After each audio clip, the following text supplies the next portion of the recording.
What's up everybody, I'm Ross Marone from the Food You Crave cooking team.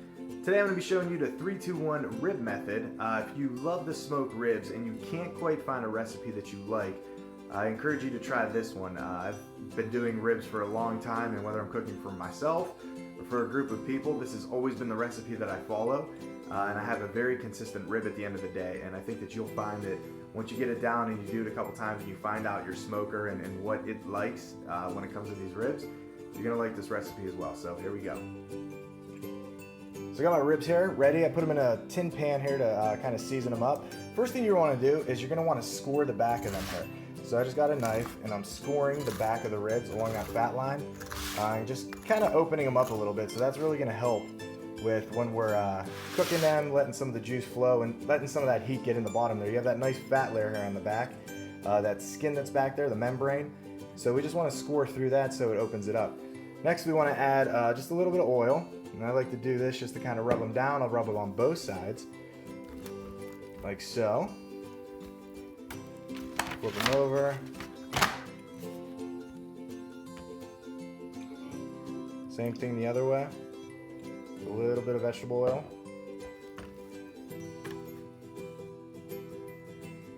And then I'm real into John Henry season here, so I have some of the John Henry's pecan rub. So we're gonna go ahead and add that very liberally on the back. You're gonna put a lot down.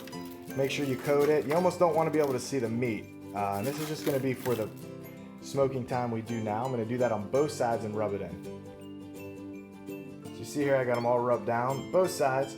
Some people like to say, okay, let's let this sit, let's put it in the fridge for a couple hours. You can do that. I generally don't. I mean, they're gonna go straight on the smoker. They're gonna be sitting there for 6 hours with this rub on it. So I don't generally put these in the fridge or anything like that from here. So they're rubbed, and now we're gonna get outside and get the fire going. So I'm outside, I have my fire started here. I got lump hardwood charcoal in there. As you can see down in there, you got a nice core going. So we got the rubs ready, and we got the charcoal going. So in my charcoal box there, I put some wood chips down already. That'll help get some smoke going right away. So we got that.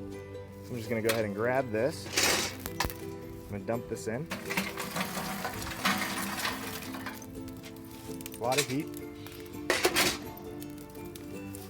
I'm gonna let that go for a little bit, close my box up, and I'm gonna wanna get a steady heat here on my temperature of about 225. That's where we're gonna smoke at for the day, is 225.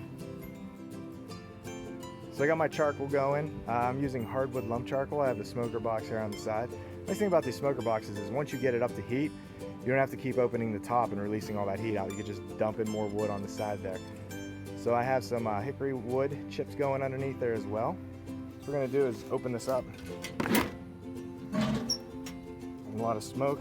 We're gonna get our ribs. We're gonna put them kind of in the middle here. We want it not to be, it's definitely indirect heat, but we don't want it too close to that firebox because it will cook a lot quicker on that side. So we want to kind of spread them out. And then we can move them around as we go, see how they're cooking. I always cook mine the bone side down.